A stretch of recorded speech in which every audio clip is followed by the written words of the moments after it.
ഇന്ന് ചാനലുകൾ ഒത്തിരി ആയതോടുകൂടി ഇപ്പോൾ മിമിക്രി അംഗീകരിക്കുന്നൊരു കലയായി മാറിയിരിക്കുകയാണ്.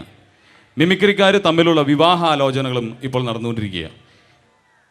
ഈ ഒരു വീട്ടിൽ ഒരു മിമിക്രിക്കാരൻ്റെ ഒരു പെണ്ണ് കാണൽ ചടങ്ങാണ് നടക്കാൻ പോകുന്നത്. ഈ ചടങ്ങിലേക്ക് നിങ്ങൾക്ക് ഹാർദവമായ സ്വാഗതം. നമസ്കാരം ചേട്ടാ. അതായത് ചേട്ടന്റെ മോളെ പെണ്ണ് കാണിക്കാൻ വേണ്ടി ഞാനേ ഒത്തിരി ചെക്കന്മാരോട് കൊണ്ടുവന്നു. 3 ചെക്കന്മാരെ കൊണ്ടുവന്ന് 3 ദിവസം ചേട്ടന്റെ വീട്ടിൽ നിന്ന് കയറി ഇറങ്ങാൻ തുടങ്ങിയിട്ട് പല പ്രയോജനം ഉണ്ടാ. അതുകൊണ്ടല്ലേ തനിക്ക് 3 പേരിട്ടേക്കുന്നത്. ചേട്ടാ ഒരു കേസ് ചോദിക്കട്ടെ. ഒരു എഞ്ചിനീയറെ കൊണ്ടു ചേട്ടന് ഇഷ്ടപ്പെട്ടില്ല. ഒരു ബിസിനസ്മാനെ കൊണ്ടു ചേട്ടന് ഇഷ്ടപ്പെട്ടില്ല. ഒരു ഡോക്ടറെ കൊണ്ടു ചേട്ടന് ഇഷ്ടപ്പെടില്ല. പിന്നെ ചേട്ടന് ആരെ വേണം? എന്റെ മകളെ കെട്ടിക്കണമെങ്കിൽ ഒരു മിമിക്രിക്കാരൻ മതി. മിമിക്രിക്കാരനാ? സീസൺ കഴിഞ്ഞാൽ എന്റെ ജീവിതം ഒരു സീസണും അല്ല. മിമിക്രിക്കാരനാണെങ്കിൽ കുറച്ച് കഴിവുണ്ടെങ്കിൽ അവന് ചാനൽ എന്തെങ്കിലും പരിപാടി ജീവിക്കാം. ഇനി അവനൊരു ഭാഗ്യം ഉണ്ടെങ്കിൽ അവനൊരു സിനിമാ താരമാവും. അതുകൊണ്ട് എന്റെ മകളെ കെട്ടിക്കണമെങ്കിൽ ഞാൻ മിമിക്രിക്കാരനെ കൊണ്ടേ കെട്ടിക്കൂ. അപ്പൊ എത്ര ശമ്പളമുള്ള ആളെ കൊണ്ടുവന്നാലും ചേട്ടൻ കെട്ടിക്കൂല. മിമിക്രിക്കാരനെ കൊണ്ടേ കെട്ടിക്കൂ. അതെ. എന്നാൽ ചേട്ടന് ഇഷ്ടപ്പെട്ട ഒരു സന്തോഷ വാർത്ത ഞാൻ പറയാം. എന്താണ്? ഒരു കിട്ടില്ല മിമിക്രിക്കാരനെ ഞാൻ കൊണ്ടുവന്നിട്ടുണ്ട്. അടിപൊളി മിമിക്രിക്കാരനാണ്. പിന്നെ അടിപൊളി മിമിക്രിക്കാരനല്ലേ? പേരെന്താണെന്നറിയാമോ? കലാപം രാജപ്പൻ.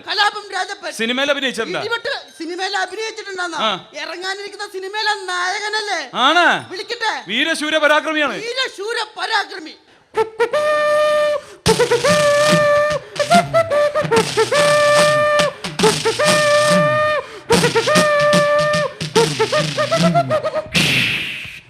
ചേട്ടാ ദേ കിടക്കണ ഇടിവെട്ട് കലാകാരൻ ഇതാണ്. എങ്ങനെയുണ്ട്? വീരശൂര പരാക്രമി എന്ന് പറഞ്ഞിട്ട് ഒരു ക്രിമിയുടെ അത്ര ഉള്ളല്ലോ.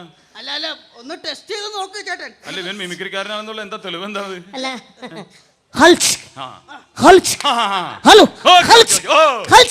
ഉറപ്പായി മിമിക്രിക്കാരനാണെന്ന് ഉറപ്പായി. മൈക്ക് കണ്ടപ്പോ ഐസ്ക്രീം തിന്നണ പോലെ നക്കി തിന്നല്ലേ? മൈക്കിൽ ഇതേ കൈവശം കൊടുത്തേക്കണ്. കല്യാണം ഉറപ്പിക്കാന്ന് കിട്ടെ. ഇവൻ മിമിക്രിക്കാരാണെന്ന് അറിയണമല്ലോ. ചെറുതാന്ന് പറഞ്ഞ എങ്ങനെ തള്ളിക്കളയണ്ട. ആറ്റം ബോംബ് വളരെ ചെറുതായിരിക്കും, പക്ഷെ അപാരമായ സ്ഫോടന ശേഷിയായിരിക്കും. ഓക്കെ ഓക്കെ, അല്പം ഒന്ന് ഇങ്ങോട്ട് നീങ്ങിക്കോ. അവിടെ ഒരു ചൈനയിലെ വൻമതിൽ ഇപ്പൊ ഉണ്ട്. ആ സ്പീക്കറിന്റെ അടുത്ത് മാറിക്ക്. മൂന്നാനെ സ്റ്റേജ് ഒന്നും ഒരു സുഖമില്ലല്ലോ. അതായത് ഈ ചെക്കൻ മിമിക്രിക്കാരനാണല്ലോ, എന്ത് പറഞ്ഞാലും ഒരു മിമിക്രി ഭാഷ, ഒരു ടച്ച് വരും. ഈ സ്റ്റേജ് ഉദ്ദേശിച്ചത് ഈ പൊരയില്ലേ നമ്മുടെ വീടിനാണ് പറഞ്ഞത്. പഴകിയതാണല്ലോ. ഓ എല്ലാം മിമിക്രി സ്റ്റൈലിലേ പറയൂ. അതെ അതെ മോനെ, പണി നടന്നുകൊണ്ടിരിക്കുക. ഉടനെ തന്നെ ഞങ്ങൾ ശരിയാക്കും. ഓക്കെ. അല്ല മിമിക്രിക്കാരനാന്നുള്ള തെളിവ് എന്താ ഉള്ളത്? എന്താ വേണം? എന്ത് തരും? എന്നാ വേണം? എന്ത് തരൂടോ? ഞാൻ എന്റെ മാസ്റ്റർ പീസ് സംഭവം എടുക്കാം. വേറൊന്നുമല്ല, ബലൂൺ പൊട്ടിയതിന് ശേഷമുള്ള കുമിള. അതിന്റെ ശബ്ദം അതാണ് എടുക്കാൻ പോണത്. സ്വന്തം തൊണ്ടുണ്ട്. സ്വന്തം മുമ്പേ ഞാൻ പറഞ്ഞു കേട്ടോ. ബലൂൺ പൊട്ടിയതിനു ശേഷമുള്ള കുമിള. ഞങ്ങളുടെ ചെറുക്കനൊക്കെ ബലൂൺ പൊട്ടിയതിനു ശേഷമുള്ള കുമിള ഉണ്ടാക്കി. അതിന് ശ്രീയില്ലേ? ബലൂൺ പൊട്ടിയ ശേഷമുള്ള കോമള. ഓക്കെ, മതി, അണ്ണാക്കി പോവും കേട്ടോ. കണ്ട് കല്യാണം ഉറച്ചി. അവിടെ നോക്കട്ടെ. അതും പൊട്ടിച്ച്. ആദ്യത്തെ അനുഭവത്തിൽ നിന്ന് പഠിക്കണം മനുഷ്യൻ കേട്ടോ. എന്തായാലും ഇതാരും ചെയ്യാം. ഇനി എന്താണ്? ട്രെയിനിന്റെ സൗണ്ട് ഉണ്ട്. പിന്നെ അതല്ലേ മാസ്റ്റർ പീസ്.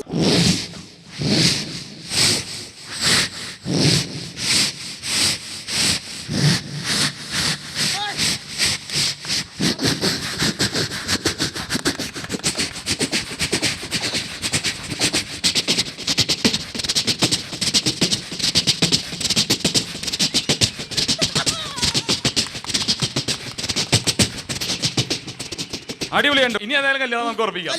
പിന്നെ അടിപൊളി പെണ്ണിനെ വിളിക്കട്ടെ. പ്രോഗ്രാം ഉറപ്പിച്ച സ്ഥിതിക്ക് ഐറ്റം കാണാം. ഞാൻ പറഞ്ഞില്ലേ, എന്ത് പറഞ്ഞാലും ഒരു മിമിക്രി ടച്ച് വരുന്നല്ലേ. പ്രോഗ്രാം ഉദ്ദേശിച്ചത് നമ്മുടെ സ്ത്രീധന കാര്യങ്ങളൊക്കെ ഉറപ്പിച്ചിട്ട് കല്യാണം ഉറപ്പിക്കാലോ എന്ന് പറഞ്ഞത്. എന്തായാലും ഐറ്റം കാണണ്ടേ? അയ്യോ ചേട്ടാ, ഐറ്റം എന്ന് വെച്ചാൽ മിമിക്രി. ഞാൻ പറഞ്ഞില്ലേ ഐറ്റം കൊച്ചു നമ്മുടെ പിള്ളേര്. മോളെ കണ്ടേ? എല്ലാം മിമിക്രി ഭാഷ പറയുള്ളൂ. മോളെ വാ.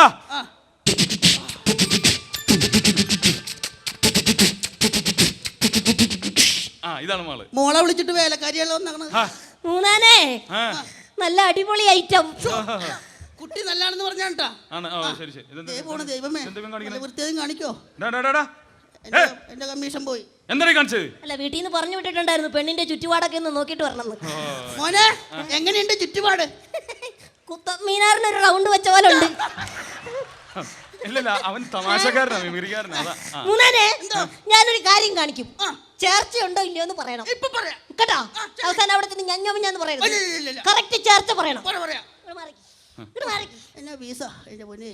ഓ എന്റെ പൊന്നെ, എന്റെ ചെറുപ്പകാലം ഓർമ്മ തന്നെ. അതെന്താണ് ചെറുപ്പകാലം? മാവിന്റെ മുകളിൽ നിന്ന് മാങ്ങ വീണ് നടക്കണ പോലെ. എന്തായാലും നമുക്ക് കല്യാണം നമുക്ക് ഉറപ്പിക്കാം. അപ്പൊ ബാക്കിയുള്ള കാര്യങ്ങളിലേക്ക് കിടക്കാം. അതെ, എന്തായാലും കല്യാണം ഉറപ്പിക്കുന്ന സ്ഥിതിക്ക് ചെറുതായിട്ടൊന്ന് ഇന്റർവ്യൂ ചെയ്തോട്ടെ. അത് വൃത്തികളല്ല ഇന്റർവ്യൂ എന്ന് വെച്ചാൽ ഈ ഇപ്പോഴത്തെ ചെക്കനും പിള്ളേരൊക്കെ ആണല്ലോ, എന്തെങ്കിലുമൊക്കെ സംസാരിക്കാനുണ്ടാവുമല്ലോ. നമുക്കാണ് മാറിക്കാം. പഴയ കാലമല്ലോ, പുതിയല്ല. അവര് രണ്ടും പറഞ്ഞു നോട്ടെ. അല്ല, എനിക്ക് അച്ഛന്റെ അടുത്ത് നിന്നാ മതി. അവളെ ഞാൻ പുന്നാരിച്ച് വളർത്തിയതാ. വീട്ടില് തറവാട്ടിൽ വളർന്ന, തറവാട്ടിൽ ജനിച്ച കുട്ടിയാ. അതല്ല, നിങ്ങൾ ഇങ്ങോട്ട് മാറിയില്ലേ? ഞങ്ങൾ ഇപ്പൊ ഇത് തറവാട്ടിൽ പറഞ്ഞല്ല, പോത്തും കൂട്ടിൽ വളർന്നാണ്.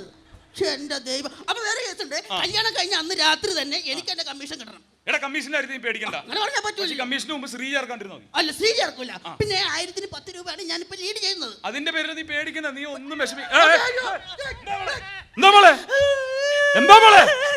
എന്താ സംഭവിച്ചത്?